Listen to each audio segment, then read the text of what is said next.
আলোচনা অনেক গুরুত্বপূর্ণ ছিল, কিন্তু দুঃখের সাথে বলতে হচ্ছে যে রকম অনিয়ম বিশৃঙ্খল পরিবেশের সম্মুখীন আজকের এই আপনাদের এই আয়োজনে হয়েছি, এই রকম বিশৃঙ্খল আয়োজন আমি এর আগে কোনো অনুষ্ঠানে কোনো প্রোগ্রামে হয়নি। আমার আলোচনা শুরু করার কথা 9টার দিক থেকে, আর আপনাদের প্রাণপ্রিয় শায়েখ শ্রদ্ধেয় পিতা শায়েখ আব্দুর রাজ্জাক বিন ইউসুফের আলোচনা শুরু করার কথা রাত 10টায়। আপনাদের সহজতার জন্য জানি না কিভাবে মাহফিল কমিটি কি করেছে, এখন বাজে রাত 10টা প্রায়। তো আমি আপনাকে কি বলবো আর শায়েখ আব্দুর রাজ্জাক বিন ইউসুফ কি বলবেন? অর্ধেক মানুষ মাহফিলের মাঠে বসে আছেন আর অর্ধেক মানুষ রাস্তা দিয়ে চলাফেরা করছেন। আপনারা কেন এসেছেন, আমরা কেন এসেছি, আর মাহফিল কমিটি কেন মাহফিল আয়োজন করেছে আমার বুঝে আসে না। মাহফিলের দায়িত্বশীলেরা কোথায়?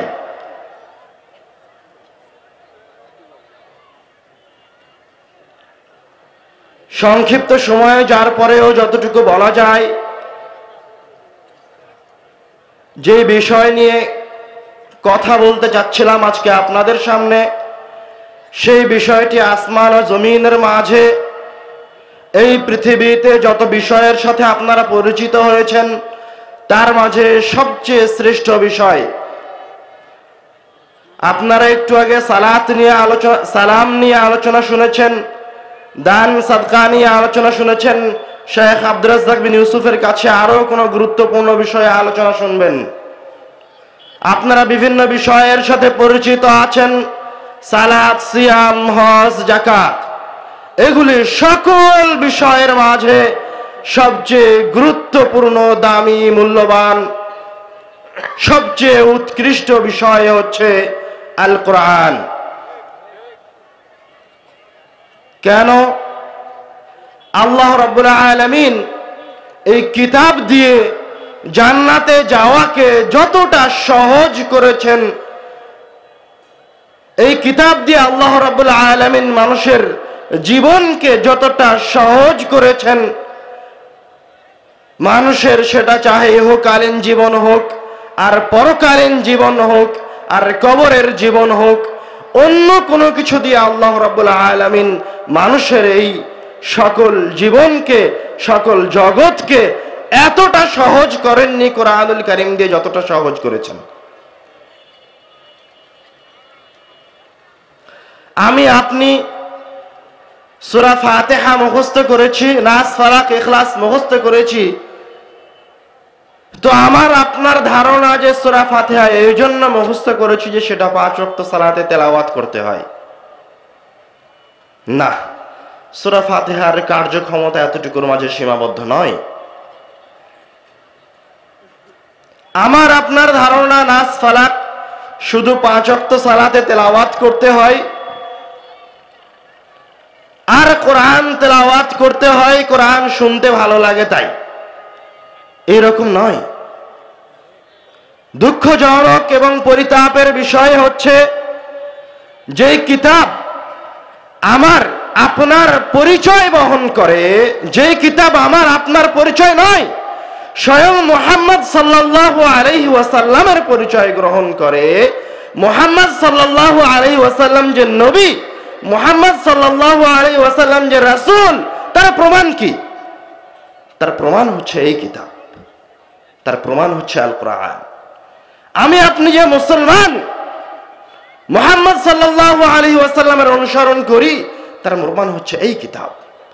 মুহাম্মদ সাল্লাল্লাহু আলাইহি ওয়াসাল্লাম যে সর্বশ্রেষ্ঠ রাসূল, মুহাম্মদ সাল্লাল্লাহু আলাইহি ওয়াসাল্লামকে হাউজে কাউসার প্রদান করা হলো, মুহাম্মদ সাল্লাল্লাহু আলাইহি ওয়াসাল্লামকে যে শাফাআত করার মতো ক্ষমতা, মর্যাদা প্রদান করা হলো, মুহাম্মদ সাল্লাল্লাহু আলাইহি ওয়াসাল্লাম আসার আগেই যে সকল নবী মুহাম্মদ সাল্লাল্লাহু আলাইহি ওয়াসাল্লামের উপর ঈমান আনয়ন করার ওয়াদা করে গেলেন, এই যে এত এত মর্যাদা মুহাম্মদ সাল্লাল্লাহু আলাইহি ওয়াসাল্লামের সকল মর্যাদার পিছনে যে রহস্য আছে সেটা হচ্ছে এই কিতাব আল কোরআন।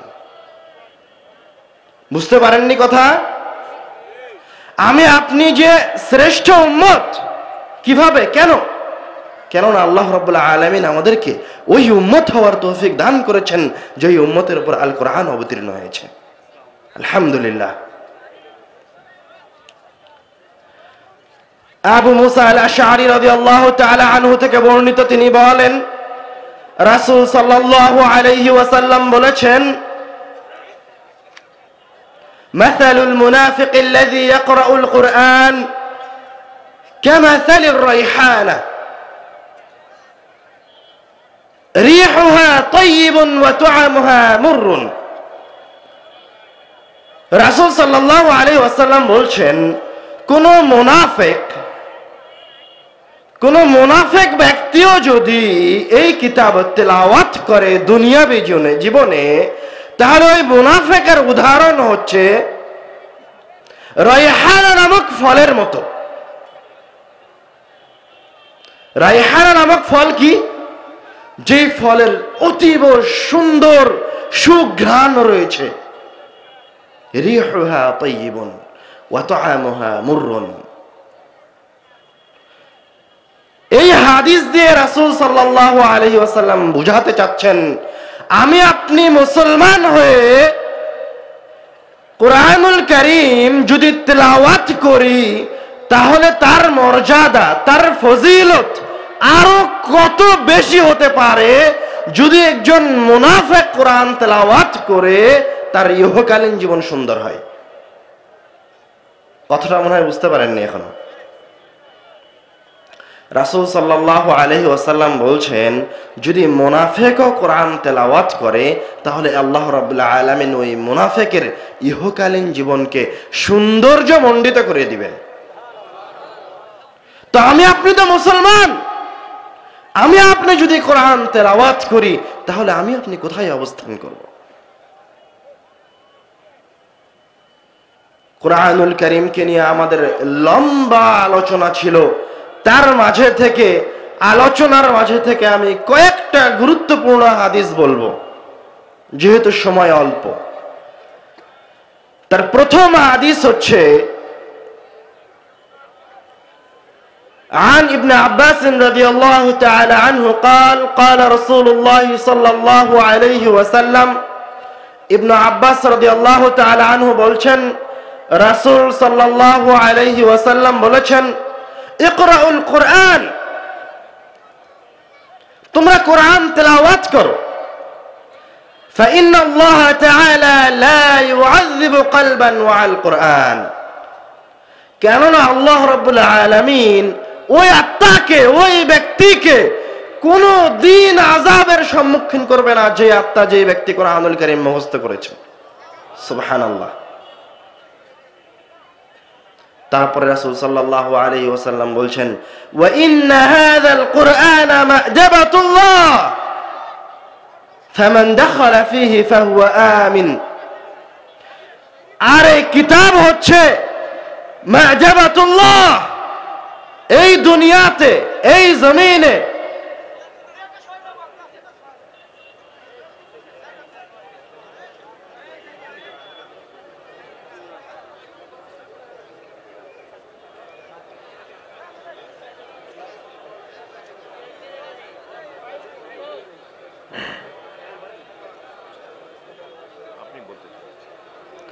আলহামদুলিল্লাহ, আপনাদের মাঝে আজকের অনুষ্ঠানের প্রধান বক্তা চলে এসেছেন, ফালিল্লাহিল হামদ।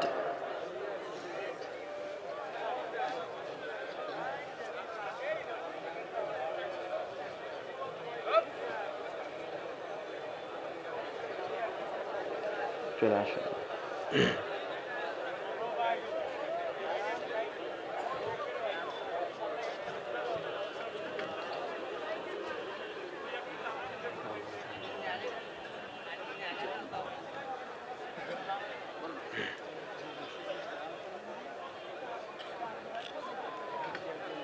আমরা যেখানে ছিলাম, একটি গুরুত্বপূর্ণ হাদিসের সাথে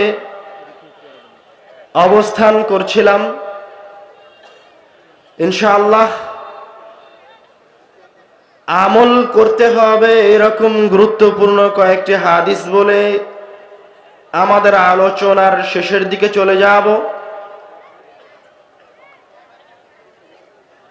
যে হাদিসটির সাথে অবস্থান করছিলাম সে হাদিসে রাসূল সাল্লাল্লাহু আলাইহি ওয়াসাল্লাম বলেছেন,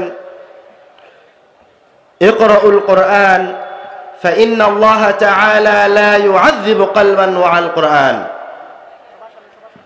তোমরা কোরআন তেলাওয়াত করো, যেই ব্যক্তি কোরআন মুখস্থ করেছে আল্লাহ রাব্বুল আলামিন ওই ব্যক্তিকে, ওই আত্মাকে, ওই অন্তরকে কোনোদিন আযাবের সম্মুখীন করবেন না। ওয়া ইন্না হাযাল কুরআন মা'জাবাতুল্লাহ ফামান দাখালা ফীহি ফাহুয়া আমিন। এই অংশটা সবচেয়ে বেশি গুরুত্বপূর্ণ। আমি আপনি বিভিন্ন বিপদ আপদ থেকে বাঁচার জন্য বিভিন্ন উপায়, বিভিন্ন পথ অবলম্বন করে থাকি, কিন্তু আল্লাহ রাব্বুল আলামিন আমাদের জন্য বাঁচার পথকে খুবই সহজ করে দিয়েছেন। আপনারা সবসময় পরিবেশটাকে বিশৃঙ্খল করছেন কেন? আশ্চর্য! ভলেন্টিয়ারের মাথায় কি কোনো কিছু নাই? আপনারা আয়োজন করতে পারবেন না তো আয়োজন করলেন কেন অনুষ্ঠান? আমরা হাদিসের অনুবাদ করছি, এক হাদিসের অনুবাদ করতে কয়বার থামি? বারবার একবার পিছনে কথা বলেন, একবার স্টেজে কথা বলেন, একবার সাইডে কথা বলেন। মজলিসের কোনো আদব কায়দাই নাই আপনাদের কাছে।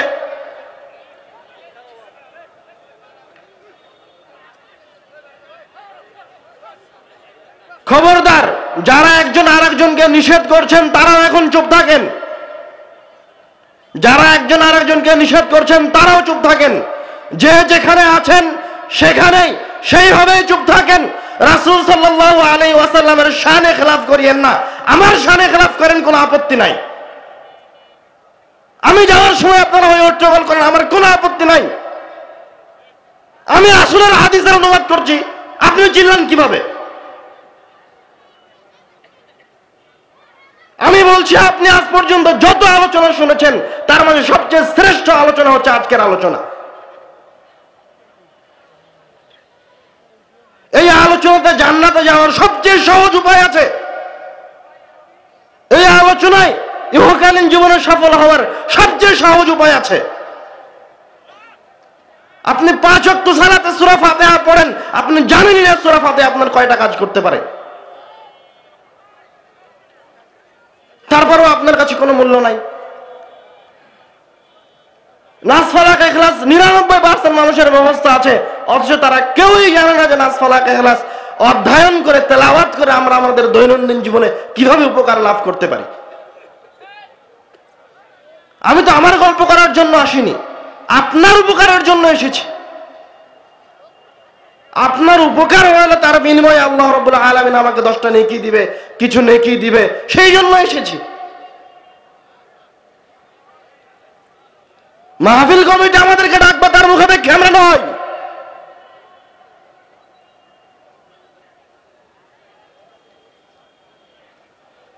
আমরা বলছিলাম আল্লাহ রাব্বুল আলামিন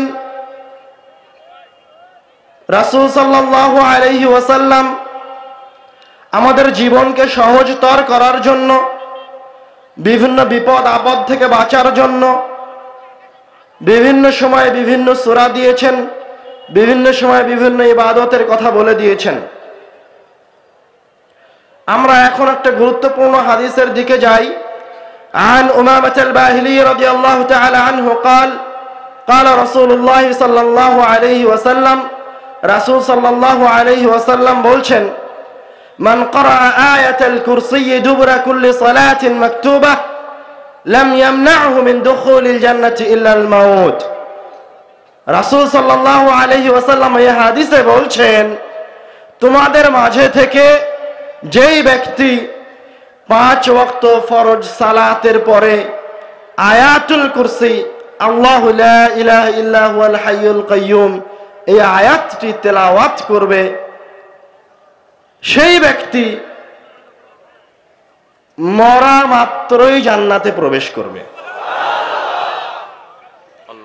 আমি বাংলায় যে অনুবাদটা করলাম তার চেয়ে রাসূল সাল্লাল্লাহু আলাইহি ওয়াসাল্লামের ইবারত আরো বেশি শক্ত। রাসূল বলছেন, লাম ইয়ামনাহু মিন দুখুলিল জান্নাতি ইল্লাল মাউত, যে 5 ওয়াক্ত সালাতের পরে আয়াতুল কুরসি তেলাওয়াত করেছে ও এখনো জান্নাতে ঢোকেনি। কেন? ও মারা যায়নি তাই। সুবহানাল্লাহ। মানে ও মারা গেলেই জান্নাতে চলে যাবে। মানে কি জান্নাতে যাওয়ার এর চেয়ে কোনো সহজ উপায় আছে? 5 ওয়াক্ত সালাতের পর আয়াতুল কুরসি জান্নাতে যাওয়ার জন্য যথেষ্ট। রাসূল সাল্লাল্লাহু আলাইহি ওয়াসাল্লামকে একজন ব্যক্তি, একজন সাহাবী এসে বলছে, ইয়া রাসূলুল্লাহ, ইন্নী উহিব্বু হাযিহি সূরা কুল হুয়াল্লাহু আহাদ। হে আল্লাহর রাসূল, আমি কুল হুয়াল্লাহু আহাদ এই সূরাটি প্রচন্ড ভালোবাসি, সব সময় সদা সর্বদা এই সূরাটি তেলাওয়াত করতে আমার খুব ভালো লাগে। তখন রাসূল সাল্লাল্লাহু আলাইহি ওয়াসাল্লাম এই সাহাবীর উত্তর দিচ্ছে কিভাবে, দেখেন কত চমৎকার উত্তর। রাসূল সাল্লাল্লাহু আলাইহি ওয়াসাল্লাম বলছেন, ইন্না হুব্বাকা ইয়াহা আদখালাকাল জান্নাহ। কুল হুয়াল্লাহু আহাদ সূরার প্রতি ভালোবাসা, এই সূরা বেশি বেশি তেলাওয়াত করা তোমাকে জান্নাতে নিয়ে চলে যাবে।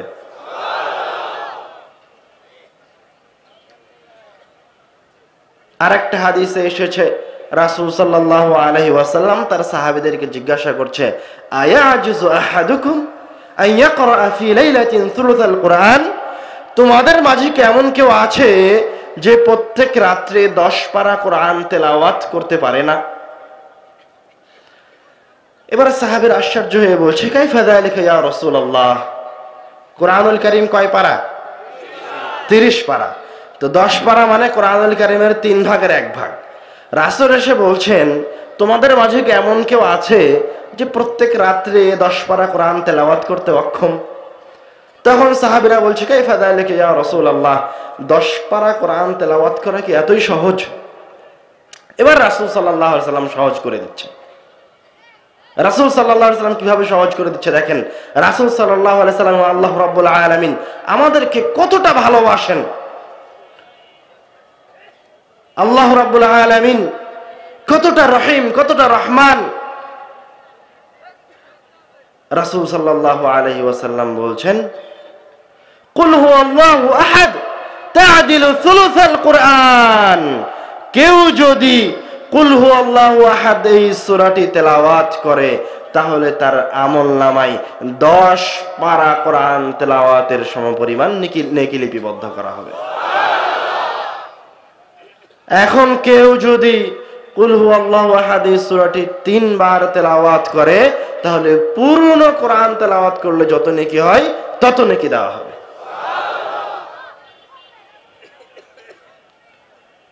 عن عقبة بن عامر رضي الله تعالى عنه قال بينما أنا أسير مع رسول الله صلى الله عليه وسلم بين الجحفة والأبواء।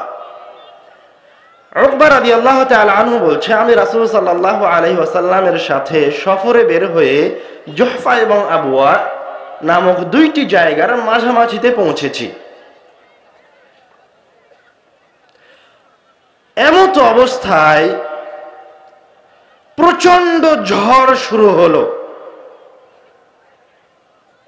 এবং চতুর্দিকে অন্ধকার হয়ে গেল, ভয়ঙ্কর পরিবেশ সৃষ্টি হলো। فجعل رسول الله صلى الله عليه وسلم يتعوذ بأعوذ برب الفلق وأعوذ برب الناس। এই রকম ভয়ঙ্কর কঠিন পরিস্থিতি থেকে মুক্তি পাওয়ার জন্য রাসূল সাল্লাল্লাহু আলাইহি ওয়াসাল্লাম আল্লাহ রাব্বুল আলামিনের দরবারে কুল আউযু বিরাব্বিল ফালাক আর কুল আউযু বিরাব্বিন নাস এই 2টি সূরা পড়ে আকুতি মিনতি করতে লাগলেন। আল্লাহ রাব্বুল আলামিনের কাছে বিপদ থেকে পরিত্রাণ চাইতে লাগলেন এই 2টি সূরা তেলাওয়াত করে। এবং তার সফর সঙ্গী উকবাকে বলছেন, ইয়া উকবা তাআওয়াজ বিহিমা, হে উকবা তুমিও এই দুইটি সূরা তেলাওয়াত করো। ফামা তাআওয়াযা মুতাআওযিন বিমিসলিহিমা, কেননা বিপদ থেকে বাঁচার জন্য এই দুইটি দোয়ার মতো, এই দুইটি সূরার মতো অন্য কোন সূরা, অন্য কোন দোয়া নাই। সুবহানাল্লাহ। তাহলে আপনি যখন বিপদে পড়বেন তখন কি করবেন? সূরা ফালাক আর সূরা নাস পড়বেন। কোন সূরার প্রতি ভালোবাসা আপনাকে জান্নাতে নিয়ে যাবে? কুল হুয়াল্লাহু আহাদ সূরার প্রতি ভালোবাসা জান্নাতে নিয়ে যাবে। কোন সূরা একবার তেলাওয়াত করলে 10 পারা তেলাওয়াতের সমান নেকি হয়? সূরা ইখলাস। মাশাআল্লাহ। এখন আরেকটা হাদিসে আসেন, রাসূল সাল্লাল্লাহু আলাইহি ওয়াসাল্লাম বলছেন, মান ক্বারা সূরাতাল কাহফ ফি ইয়াউমিল জুমআহ আদাআ লাহু নূরুন মা বাইনাল জুমআতাইন, যে ব্যক্তি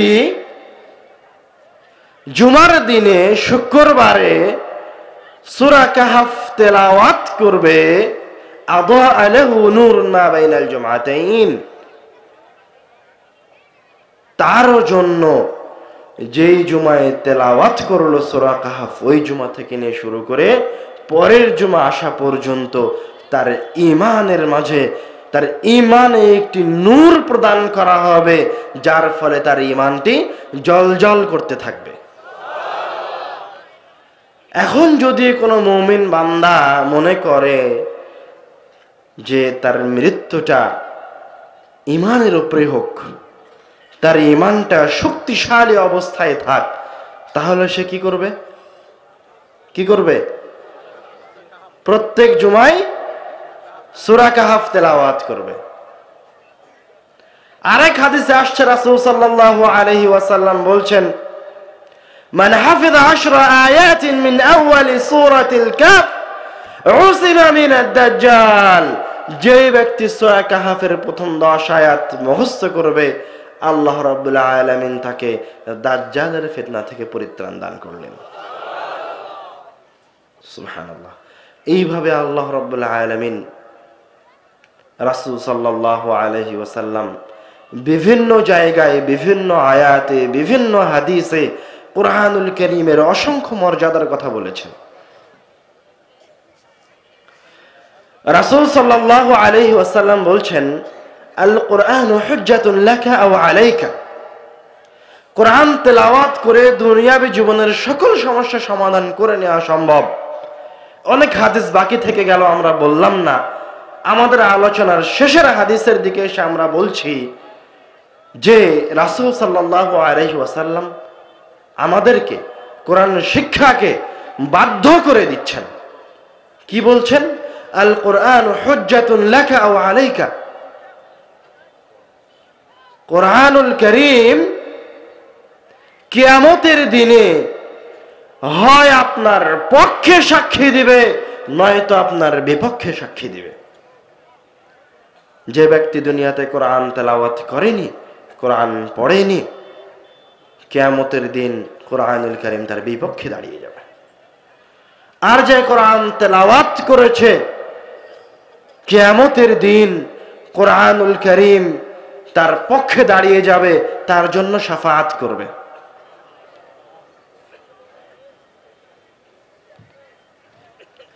রাসূল সাল্লাল্লাহু আলাইহি ওয়াসাল্লাম বলছেন, ইকরাউল কুরআন, তোমরা কোরআন তেলাওয়াত করো, ফাইন্নাহু ইয়াতি ইয়াউমাল কিয়ামাতি শাফিআন লিআসহাবিহি, কেননা যে দুনিয়াবী জীবনে কোরআন তেলাওয়াত করেছে, কিয়ামতের দিন ওই ব্যক্তির জন্য কোরআনুল কারীম শাফাআত করতে উপস্থিত হবে।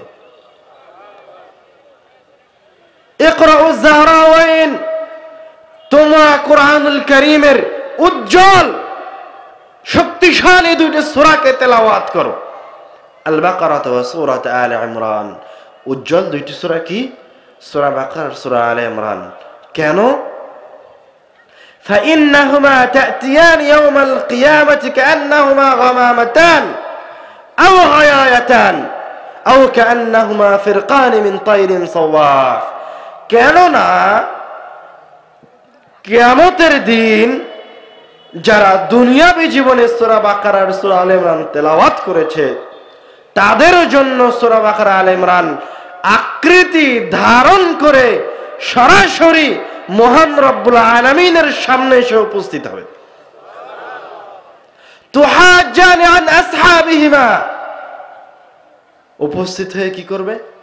যেই ব্যক্তি দুনিয়াতে সূরা বাকারা আর আলে ইমরান পড়েছিল, ও যখন বিপদে পড়ে যাবে, ওর যখন পাপের পাল্লা ভারী হয়ে গেছে, ওর বাঁচার উপায় বন্ধ হয়ে গেছে, তখন এই দুইটি সূরা ওকালতি করার জন্য চলে আসবে। মুহাম্মদ সাল্লাল্লাহু আলাইহি ওয়াসাল্লাম নবীগণ রাসূলগণের সর্দার।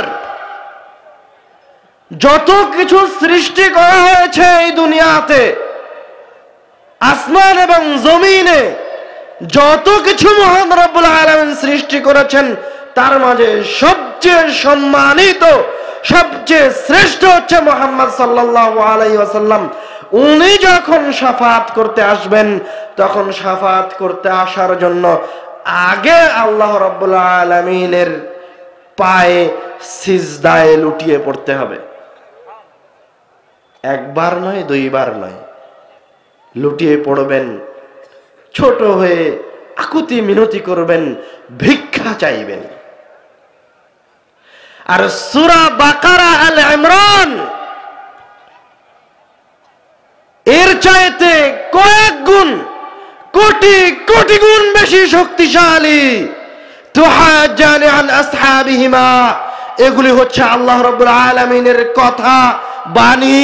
আল্লাহ রাব্বুল আলামিনের কাছে পারমিশন নিবে না, সরাসরি মহান রব্বুল আলামিনের মুখের সামনে দাঁড়িয়ে যাবে। দাঁড়িয়ে যে তুহাজ্জানি আন আসহাবিহিমা, মহান রব্বুল আলামিনের সাথে বাদানুবাদ শুরু করে দিবে, তর্ক বিতর্ক শুরু করে দিবে। হে আল্লাহ, অমুক ব্যক্তি আমাকে দুনিয়াতে তেলাওয়াত করেছে, তুমি ওকে জাহান্নামে দিতে পারো না। এইভাবে সূরা বাকারা আলে ইমরান ওই ব্যক্তিকে জান্নাতে নিয়ে যাবে। বুঝতে পারলেন কি সূরা বাকারা আলে ইমরান কত শক্তিশালী? তারপরে রাসূল সাল্লাল্লাহু আলাইহি ওয়াসাল্লাম বলছেন, ইকরাউ সূরাতুল বাকারা, যদি কিছুই না পারো তো অন্তত সূরা বাকারা তেলাওয়াত করো। ফাইন আখযাহা বারাকা, সূরা বাকারা যে তেলাওয়াত করতে পারলো, সে মহান রব্বুল আলামিনের বরকতগুলিকে জমা করে নিল তার কাছে। ওয়াতারকুহা হাসরা, আর যে ব্যক্তি সূরা বাকারা তেলাওয়াত করতে পারলো না, সে হচ্ছে হতভাগা।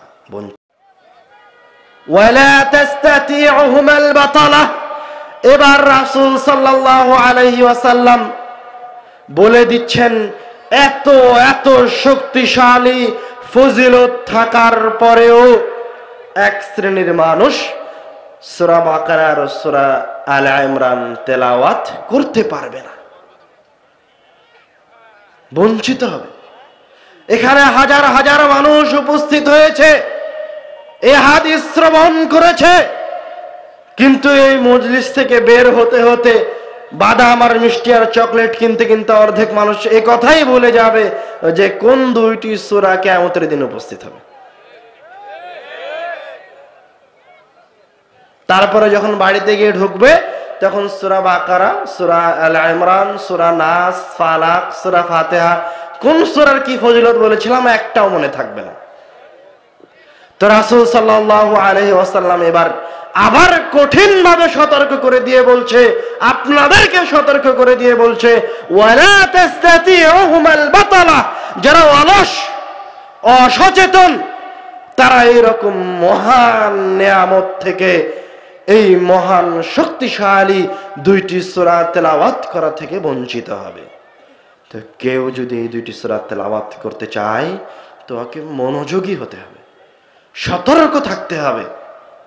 যতক্ষণ আলোচনা শুনবেন, বাড়ি যাওয়া পর্যন্ত বারবার মাথার ভিতর ঘোরাতেই থাকতে হবে যে সূরা বাকারা আর সূরা আলে ইমরান তেলাওয়াত করতে হবে, সূরা বাকারা আলে ইমরান কিয়ামতের দিন সাক্ষী দিবে, আমার বিপদের সময় সূরা বাকারা আলে ইমরান আমার পাশে দাঁড়াবে।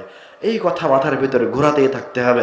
এবং সবার আগে আপনাকে যেই কাজ করতে হবে, বাড়িতে গিয়ে হয় এই কথা বউকে, বেটিকে, সন্তানকে শোনাতে হবে, অথবা লেখাপড়া জানা যে মানুষ সে তার খাতায় লিখে রাখবে, তাছাড়া মনে রাখতে পারবে না।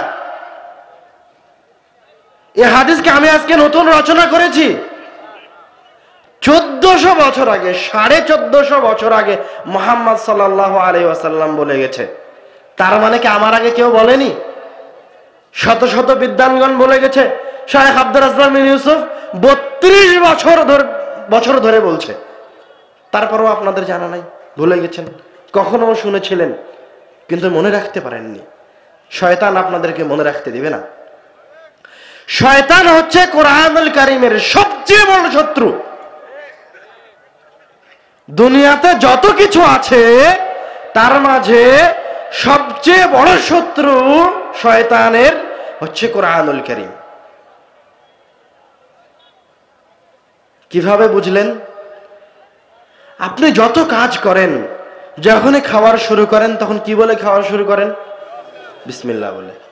গাড়িতে ওঠেন বিসমিল্লাহ বলে, কোন কাজ শুরু করেন বিসমিল্লাহ বলে, কোন দিকে যান, কোন বই পড়া শুরু করেন, যা করেন সব বিসমিল্লাহ বলে শুরু করেন। কিন্তু এত মহান কিতাব, যে কিতাবের শক্তির কথা আমাদের কল্পনার বাহিরে, সূরা বাকারা আলে ইমরানেরই তো শক্তি আমাদের কল্পনার বাহিরে। এই কিতাব তেলাওয়াত করার সময় আল্লাহ রাব্বুল আলামিন বলছেন বিসমিল্লাহ নাই আর, আগে তুমি শয়তান থেকে পরিত্রাণ চাও। কথা মনে হয় বুঝতে পারেননি, বুঝেছেন? সব কাজে বিসমিল্লাহ বলেন, কিন্তু আল্লাহ রাব্বুল আলামিন বলছেন যখন তুমি কোরআন তেলাওয়াত করতে আসবে তখন কি বলো? ফাস্তাইজ বিল্লাহি মিনাশ শাইতানির রাজিম। তখন বিসমিল্লাহ নাই, তখন আগে আউযু বিল্লাহি মিনাশ শাইতানির রাজিম বলে শয়তান থেকে পরিত্রাণ চাও। কেননা শয়তান তোমার সবচেয়ে বড় শত্রু। আর এই কোরআনুল কারীমের মাধ্যমে তুমি যত সহজে জান্নাতে যেতে পারবা, যত দ্রুত মহান রব্বুল আলামিনের আনুগত্যশীল হতে পারবা, যত দ্রুত হেদায়েত প্রাপ্ত হবা, যত দ্রুত তোমার জীবনের সকল সমস্যার সমাধান হয়ে যাবে, তত দ্রুত অন্য কোনো কিছু দিয়ে হবে না। এই জন্য শয়তান আপনাকে সবচেয়ে বেশি দূরে রাখবে যে জায়গা থেকে, সেটা কি? কোরআন থেকে। তার একটা উদাহরণ দেই। আপনি দেখেন আপনার পাড়াতে, আপনার গ্রামে যতগুলি মানুষ আছে ওরা কোনো না কোনো দলের সাথে সম্পৃক্ত, অধিকাংশই। আবার যে সমস্ত দল আপনাদেরকে আহ্বান করছে, ওরা আহ্বান করার সময় বলছে অমুক দলের ছায়াতলে অবস্থান গ্রহণ করো, দ্রুত সহজে জান্নাতে যাওয়া যাবে। তোমরা আমাদের সাথে থাকো, আমাদের সাথে থাকলে তোমাদের ইহকালীন জীবন সহজ হয়ে যাবে। এ কথা কেউ বলতে পারে না, এ কথা কোন দল উচ্চ স্বরে বলে না যে তোমরা কোরআন এবং হাদিসের ছায়াতলে অবস্থান গ্রহণ করো, বলতে পারে না। কোন দল, কোন সংগঠন এ কথা বলে না যে আমাদের সংগঠন, আমাদের দলের কোনো কিছু যদি কোরআন আর হাদিসের বিরোধী হয় তাহলে তোমরা আমাদের দল ছেড়ে চলে যাও, বলে না।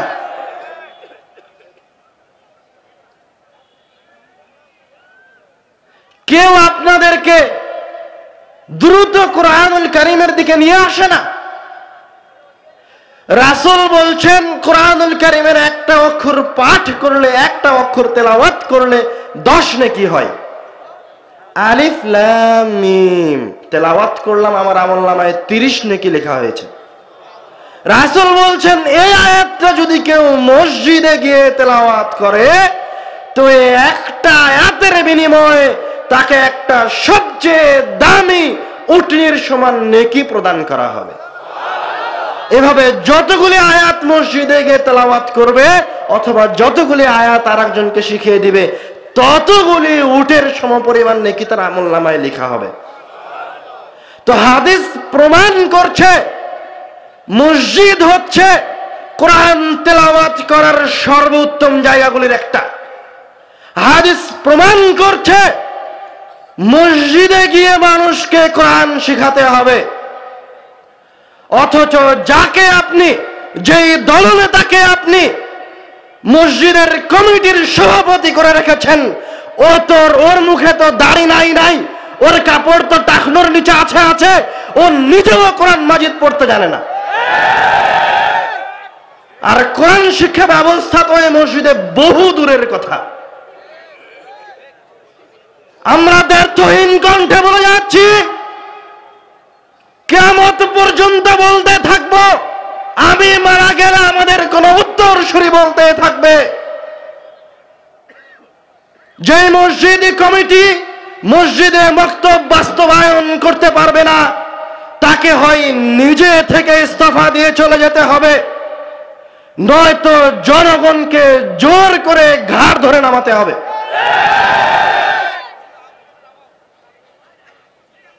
অবশ্যই মসজিদে কোরআনুল কারীমের শিক্ষা ব্যবস্থা থাকতে হবে। আমরা এই কথা কি জন্য বলছিলাম? আমরা এই কথা এই জন্য বলছিলাম যে আপনার সবচেয়ে বড় শত্রু হচ্ছে শয়তান। মসজিদ থেকে কোরআন শিক্ষা চলে গেছে, দল সংগঠনগুলি কোরআনের কথা বলা, হাদিসের কথা বলা ছেড়ে দিয়েছে। দল সংগঠনগুলিতে অন্তর্ভুক্ত হওয়ার জন্য এখন আগে গঠনতন্ত্র মুখস্থ করা লাগে। আমি বলে যাচ্ছি, কোরআন শিখানোর আগে যে ব্যক্তি কোরআন পড়তে জানে না তাকে যদি কোনো গঠনতন্ত্র, কোনো সংগঠনের মূলনীতি মুখস্থ করতে বাধ্য করা হয় তাহলে তার জন্য ওই মূলনীতি মুখস্থ করা হারাম।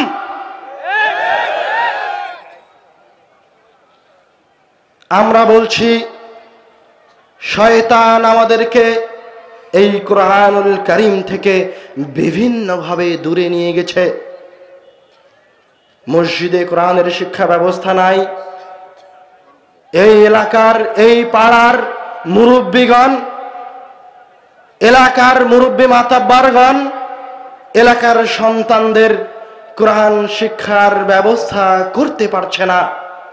এগুলি সব শয়তানের কারসাজি, যেগুলি আমাদের কখনো কখনো আমাদের অবগতির বাহির দিয়ে হয়ে গেছে, আমরা বুঝতেই পারিনি। কেননা আপনি যত দূরে থাকবেন কোরআন থেকে শয়তান তত বেশি সফল। শত শত বছর চেষ্টা করে ঈসা আলাইহিস সালাতু ওয়াস সালামের পরে শত শত বছর চেষ্টা করে শয়তান যে জাহিলিয়াতের যুগের রচনা করেছিল, কোরআনুল কারীম এসে কয়েক মাস, কয়েক বছরের মাঝে সব ফিতনার দরজাগুলি, জাহেলিয়াতের দরজাগুলি চূর্ণ বিচূর্ণ করে দিয়েছে। তো আপনি যদি মনে করেন আবারও আমাদের জীবনের স্বর্ণিল যুগগুলি ফিরে আসুক, তাহলে আবার আপনাকে কোরআনের কাছে ফিরে আসতে হবে, কোরআনের শিক্ষা ব্যবস্থা চালু করতে হবে। আল্লাহ রাব্বুল আলামিন আর রাসূল সাল্লাল্লাহু আলাইহি ওয়াসাল্লাম শত শত আয়াতে, শত শত হাদিসে এই কথা বারবার বলছেন যে তোমরা কোরআন তেলাওয়াত করো। বারবার, লক্ষবার, হাজারবার বলে রেখেছেন যে কোরআন তেলাওয়াতের মাধ্যমে, কোরআন তাদাব্বুরের মাধ্যমে, কোরআনকে অন্তরঙ্গ করার মাধ্যমে আল্লাহ রাব্বুল আলামিন আপনাদের উপর সকল রহমত, সকল বরকতের দরজাগুলিকে উন্মুক্ত করে দিবেন। আপনি গরিব হয়ে থাকবেন না, মিসকিন হয়ে থাকবেন না, তখন আপনি এখন গরিব ফকির হত দরিদ্র মিসকিন হয়ে আছেন কেন? কোরআন পড়েন না তাই। যেই বাড়ির যেই সন্তান কোরআন তেলাওয়াত করতে জানে না, সে হচ্ছে ওই ফ্যামিলির জন্য বোঝা। যেই এলাকার যেই দেশের যেই সন্তানগুলি মুমিন মুসলমান হওয়ার পরেও কোরআন তেলাওয়াত করতে জানে না, কোরআনের শিক্ষাকে গ্রহণ করেনি, ওরা হচ্ছে এই উম্মতের জন্য বোঝা। কীট পতঙ্গ খড়কুটো, ওদের কারণে রহমত অবতীর্ণ হয় না। আমরা আমাদের আলোচনার শেষে এসে আবারও বলছি, কোরআনুল কারীম ব্যতীত, কোরআনুল কারীমকে বাদ দিয়ে যদি কেউ মুক্তির উপায় খোঁজে, তো কোনোদিন মুক্তির উপায় খুঁজে পাবে না। এই জন্য বাধ্যতামূলকভাবে প্রত্যেক ব্যক্তিকে, প্রত্যেক মুমিন মুসলমানকে, প্রত্যেক সন্তানকে, সে প্রত্যেক বয়োবৃদ্ধ বয়স্ক ব্যক্তিকে কোরআনুল কারীম শিখতে হবে, শিখার দিকে এগিয়ে আসতে হবে। কোরআনুল কারীম শিখলে কোরআনুল কারীম ইহকালে উপকার দিবে, পরকালেও আপনার জন্য শাফাআত করতে আসবে। না শিখলে ইহকালীন জীবনেও ক্ষতিগ্রস্ত হবেন, পরকালীন জীবনেও ক্ষতিগ্রস্ত হবেন। আল্লাহ রাব্বুল আলামিন আমাদেরকে কোরআনুল কারীম শেখার এবং কোরআনুল কারীমের বর্ণনা অনুযায়ী জীবনকে পরিচালনা করার তৌফিক দান করুন। আল্লাহুম্মা আমিন।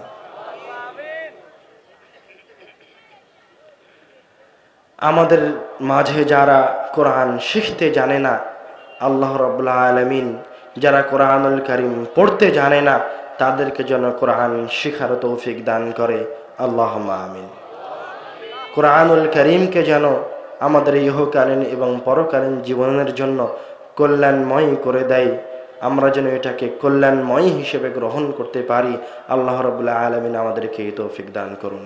আল্লাহুম্মা আমিন। ওয়া আখিরু দাওয়ানা আলহামদুলিল্লাহি রাব্বিল আলামিন। আসসালামু আলাইকুম।